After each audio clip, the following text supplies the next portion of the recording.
تم نے لا الہ الا اللہ والے ملک کے اوپر کفار کے ساتھ مل کر جو ہے حملہ کیا. تم دنیا کے اندر بھی دوزخی ہو اور آخرت جہنم تمہارا جو ہے مقدر ہے. عبداللہ حمید گل صاحب، جس طریقے سے افغان طالبان، افغان فورسز کے اہلکار پوسٹوں کو اپنی چھوڑ کر بھاگتے ہوئے دکھائی دیے، وہاں پہ جو ہلاکتیں ہوئیں، جن کو جہنم واصل کیا، ان کی لاشیں تک چھوڑ کے بھاگ گئے، تو سر افغان ریاستی کمزوری تو کل ہی کھل کے سامنے آ گئی. تو کس طریقے سے افغانستان والے مقابلہ کریں گے ایک ایسی آرمی کا، ایک ایسی فورس کا جو ناقابل تسخیر ہے؟ دیکھیں یہ کہاں بہادر ہیں، یہ کبھی بھی بہادر نہیں ہیں. ان کا ایشو یہ تھا کہ یہ سمجھ رہے تھے کہ جی ہمارے پاس امریکی اسلحہ موجود ہے، ہم نے جو ہے وہ روس کو مار بھگایا، ہم نے امریکہ کو مار بھگایا. بھئی روس اور امریکہ تو خود یہ کہتے ہیں کہ ہم جو ہے وہ پاکستان نے ہمیں مار بھگایا. دیکھ لیجئے، آپ پڑھیں آرٹیکل، میرے والد کے متعلق لکھا ہے کہ جی جنرل حمید گل نے جو ہے وہ روس توڑوا دیا تھا اور امریکہ کو جو ہے شکست دلوائی تھی. تو یہ تو خود ان کے جو جرائد لکھ رہے ہیں، ان کے ہسٹورینز لکھ رہے ہیں، پاکستان کا نام لے رہے ہیں. تو اس کا مطلب یہ ہے کہ اس میں پاکستان کا اہم ترین کردار تھا. اور پھر یہ دونوں ممالک جو تھے یہ افغانستان میں جا کے حملہ آور ہوئے تھے. افغانستان نے اس بار حملہ کر کے پاکستان پہ بڑی شدید غلطی کی ہے. یہ اب انہوں نے کتاب کا پہلا پنہ تو لکھا ہے، ابھی یہ کتاب کا آخری پنہ ہم لکھیں گے، اپنی مرضی سے لکھیں گے، اپنے وقت پہ لکھیں گے اور اپنے انداز کا لکھیں گے. اور اس کے بعد جب ہم یہ لکھ لیں گے تو اس کے بعد ہم ان کے ساتھ جو ہے ٹیبل پہ بیٹھیں گے ضرور. اور ہر چیز کو ظاہر ہے ٹیبل پہ حل کرنا ہوتا ہے. ہم ٹیبل پہ بیٹھیں گے لیکن پھر ہم اپنی شرائط پہ بیٹھیں گے اور پھر اپنی گارنٹیز پہ بیٹھیں گے. ٹھیک ہے، بہت بہت شکریہ. تحریک جوانان پاکستان کے چیئرمین عبداللہ حمید گل صاحب ہمارے ساتھ موجود ہیں. بہت شکریہ، آپ نے پروگرام کے لیے وقت نکالا اور جو سوالات پاکستان کے عوام کے تھے، عام عوام کے تھے، ان کا آپ نے کھل کر جو ہے جواب دیا ہے اور اپنے ملک کے دفاع کے لیے جو آپ نے گفتگو کی ہے وہ لائق تحسین ہے. ناظرین، اس وقت پاکستان ایک فیصلہ کن مراحل میں داخل ہو چکا ہے. اس وقت پاکستان کی مثال وہ ہے کہ اگرچہ کوئی پاکستان کو چھیڑے گا تو پاکستان اس کو چھوڑے گا نہیں. حالیہ واقعات کے بعد شاید تعلقات میں خرابی تو آئے گی، لیکن افغانستان کی جانب سے جب بارہا سیز فائر، جنگ بندی کی باتیں کی گئیں، بار بار درخواستیں کی گئیں، تو پاکستان نے انہیں یکسر مسترد کر دیا، جو کہ پاکستان کا صبر جو ہے اور یہ جو پانی تھا وہ گردن سے اوپر ہو چکا تھا، کیونکہ پاکستان بہت عرصے سے صبر کر رہا تھا. مسلسل دراندازی ہو رہی تھی اور مسلسل کارروائیاں ہو رہی تھی اس سرزمین سے کہ جنہیں ہم اپنا بھائی کہا کرتے تھے، کہ جن کو بسانے میں ایک پاکستان کا ایک بہت بڑا کردار رہا. اس وقت ہمیں پروگرام میں جوائن کیا ہے ماہر بین الاقوامی امور منور حسین صاحب نے. منور حسین صاحب، آپ کو بہت بہت خوش آمدید کہیں گے پروگرام میں. بہت شکریہ، اللہ آپ کو جزائے خیر دے. منور صاحب، کس طرح سے دیکھ رہے ہیں کل رات جو کشیدگی ہوئی، گزشتہ رات جو کچھ دیکھنے کو ملا؟ ایکسپیکٹیشنز تھیں، اگر اب سے کچھ عرصہ قبل دیکھا جائے تو ایسے ایکسپیکٹیشنز نہیں تھی، لیکن اب ان دنوں یہ ایکسپیکٹیشنز تھیں. جس طریقے سے بھارت سے تعلقات جڑ رہے تھے افغانستان کے، پھر وہاں کے وزیر خارجہ افغانستان آئے اور افغانستان کے وزیر خارجہ امیر متقی بھارت گئے، تو کیا یہ جو سچویشن کل کریٹ ہوئی ہے اس کا اندازہ تھا، خدشہ تھا؟ دیکھیں، پہلے تو یہ کہ یہ افسوسناک ڈیولپمنٹ ہے. افسوسناک اس لیے کہ افغانستان کے ساتھ، ہمارے ان کے لوگوں کے ساتھ، افغانستان کی عوام کے ساتھ پاکستانی عوام کے دیرینہ تاریخی ثقافتی تعلقات ہیں. دوسرا مسلم کنٹری ہے. تیسرا ایسا کنٹری ہے جس کے ہر مشکل وقت میں پاکستان ساتھ آیا. وہ کہ ہم نے ماضی بلا دیا کہ دارالحرب کے وقت کیا ہوا تھا جب برصغیر کے مسلمان جانے لگے افغانستان، تو ان کے لیے بارڈر بند ہوا. ہم نے بلا دیا کہ آپ نے 47-48 میں پاکستان کی ممبرشپ کی، یونائیٹڈ نیشن میں مخالفت کی.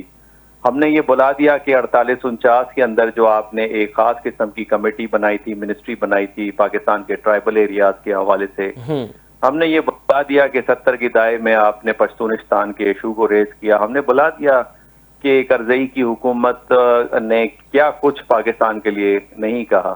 لیکن ہم نے ہر دور میں آپ کا ساتھ دیا، چاہے وہ سوویت انٹرونشن ہو 1979 کی، چاہے 9/11 2001 کے بعد کا معاملہ ہو، ہم نے تقریباً 5-6 ملین افغانیوں کو اپنے پاس رکھا 40-45 سال۔ ایران نے خاص علاقے میں رکھا، ترکیہ نے خاص علاقے میں رکھا، اور ایران نے تو 1 مہینے میں 1 ملین واپس کر دیے۔ ہم نے آپ کو فل اجازت دی، پاکستان کے ہر کونے میں آپ گئے، آپ نے کاروبار کیا، رہائش اختیار کی، یہاں تک کہ کشمیر کے اندر جو عام پاکستانی گھر نہیں بنا سکتا، آپ کو وہاں جانے کی بھی اجازت تھی۔ تو اس سلسلے میں، اور یہ طالبان جن کے بارے میں امریکہ کا بڑا سیریس پریشر تھا پاکستان کے اوپر کہ ان کو بالکل ایلیمینیٹ کر دیا جائے، آج وہ طالبان جو ہیں ان کی حکومت ہے، ایک تو یہ عبوری حکومت ہے، دوسرا یہ افغانستان کی ٹرو ریپرزینٹیٹو نہیں ہے، اس میں بہت سارے افغانستان کی سوسائٹی کے فیکشنز شامل نہیں ہیں، اور تیسری بات یہ کہ ان کے اوپر کافی احسانات ہوئے میں، انہوں نے تعلیم یہاں حاصل کی، رہے یہاں پہ، ان کی فیملیز یہاں پہ رہیں، اور اب بھی علاج کرانے کے لیے کراچی آتے ہیں۔ تو اس صورت میں جا کے بھارت کے اندر جے شنکر سے تو آپ نے چلے ملاقات کی، آپ کہہ سکتے ہیں کہ ہم نے منرلز پہ معاہدہ کیا، ہم نے اسٹوڈنٹ کے ایکسچینج پہ کیا، لیکن آپ دوول سے، اجیت دوول سے ملاقات کر رہے ہیں جس کی یہ سٹیٹمنٹ ہے کہ پاکستان کے خلاف افغانستان کو اس حد تک استعمال کریں کہ پاکستان اس میں الجھ کے رہ جائے اور بھارت کی طرف نہ دیکھے۔ یا پھر جو ایک لیک ہوئی ہے ای میل جس کے مطابق کہا یہ جا رہا ہے کہ 8 اکتوبر کو جو ان کا معاہدہ ہوا ہے، اس معاہدے میں 2 فرنٹ وار کی تناظر میں ہندوستانی فوج اور انٹیلیجنس جو ہے وہ مدد کرے گی افغانستان کی، اور بھارت کے جو 5 کپتان وہ کوارڈینیشن کریں گے، جو اس وقت بھی کابل کے شہر شش درک کے اندر موجود ہیں، مقیم ہیں، جو کہ خاص ایریا ہے۔ تو اس ساری صورتحال میں ایک دکھ کا پہلو ہے، لیکن بات اصل میں یہ ہے کہ کیا افغانستان پاکستان کے بغیر سروائیو کر سکتا ہے؟ اس کے لیے 5 آرگومنٹ میں آپ کے سامنے رکھ دیتا ہوں۔ پہلا آرگومنٹ تو یہ ہے کہ جو افغانستان ہے وہ لینڈ لاک کنٹری ہے، اس کا راستہ یا پاکستان سے یا ایران سے۔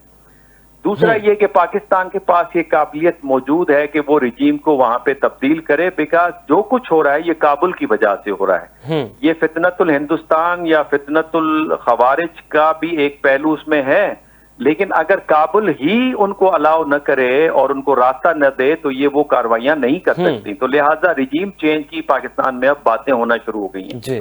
تیسری بات یہ کہ طالبان کے اندر بھی فیکشن ہے، حقانی گروپ ہے، اور آپ نے دیکھا کہ کل ایک فیکشن نے جو ڈیفنس منسٹر ہیں ان کے ایک انٹیلیجنس گروپ کے اوپر حملہ کیا، جس میں ڈیفنس منسٹر کے بیٹے بھی مارے گئے۔ اس کے ساتھ ساتھ افغانستان کی پراکسیمیٹی پاکستان کے ساتھ لگتی ہے، نہ کہ بھارت کے ساتھ لگتی ہے، تو بھارت تو دور پار کا ایک ملک ہے، اور پھر بھارت نے جس طرح کی فلمیں بنائی ہیں افغانستان کے خلاف، وہ تو فلمیں جا کے دیکھ لیں، اور جس طرح سے خواتین کا استعمال وہ کرتے ہیں وہاں پہ وہ بھی ذرا دیکھ لیں۔ اور آخری بات یہ کہوں گا کہ پاکستان نے ماضی میں رجیم چینج بھی کی ہیں۔ بھٹو صاحب کے زمانے میں جو افغانستان کے اندر سردار داؤد کی رجیم تھی جو پشتونستان کے ایشو کو اٹھاتی تھی، وہ ہم نے جنرل مرحوم نصیر اللہ بابر کے ذریعے سے مینج کیا تھا۔ پھر 90s میں آپ کو یاد ہوگا کہ ربانی صاحب کی حکومت تھی، یہی طالبان جو ہیں یہاں سے پاکستانی مدرسوں سے نکل کے انہوں نے تبدیل کیا۔ تو افغانستان کی حکومت کو یہ نہیں بلانا چاہیے کہ جہاں ہم آپ کی مدد کرتے ہیں، ہر مشکل وقت میں کھڑے ہوتے ہیں، دنیا میں ہر کوئی آپ کو چھوڑ دیتا ہے، ہم آپ کے مدد کے لیے آگے اور آپ کے موقف کو لے کے آگے بڑھتے ہیں، وہ آپ کی رگ رگ سے واقف ہیں، وہ آپ کو تبدیل کرنے کی صلاحیت بھی رکھتے ہیں۔ اب دیکھنا یہ کہ احسان کا بدلہ کیا احسان ہے اسلام کے نظریے کے مطابق، یا اسلام کا صرف ایک اپنا لبادہ اوڑھ کے تو آپ جو کچھ کر رہے ہیں وہ پیسے کی خاطر کر رہے ہیں، جو کہ اب احساس پاکستان میں یہ بڑھتا چلا جا رہا ہے۔ جی ٹھیک ہے، بہت شکریہ منور حسین صاحب، آپ نے پروگرام کے لیے وقت نکالا، تھینک یو سو مچ۔ ناظرین، گفتگو آپ نے ملاحظہ فرمائی، لیکن پاک افغان سرحد پر حالیہ جھڑپیں اس بات کا ناقابل تردید ہے کہ خطے میں امن و استحکام صرف یک طرفہ خواہشات سے ممکن نہیں، بلکہ اس کے لیے عملی اقدامات، باہمی اعتماد اور دہشت گرد عناصر کے خلاف غیر مبہم رویہ ناگزیر ہے۔ اور پاکستان نے نہ صرف اپنی خود مختاری کا بھرپور دفاع کیا، بلکہ دنیا کو یہ پیغام بھی دیا کہ ریاستی اور قومی سلامتی پر کوئی سمجھوتا نہیں کیا جائے گا۔ جبکہ افغان حکومت اگر واقعی خطے میں امن کی خواہاں ہے تو اسے اپنی سرزمین پر موجود دہشت گردوں کے خلاف فیصلہ کن کارروائی کرنی ہوگی۔ دوسری جانب پاکستانی قیادت، افواج اور عوام کی یکجہتی نے واضح کر دیا ہے کہ پاکستان اب صرف دفاعی انداز میں نہیں بلکہ جارحانہ، سفارتی اور عسکری حکمت عملی کے تحت ہر خطرے کا جواب دینے کے لیے مکمل طور پر تیار ہے، اور تاریخ نے ثابت کیا کہ جو قومیں اپنی سرحدوں اور نظریاتی حدود کا دفاع کرتی ہیں وہی دوام پاتی ہیں۔ اسی کے ساتھ اپنے میزبان اسامہ اعجاز کو دیجیے گا اجازت۔ اللہ نے کے بعد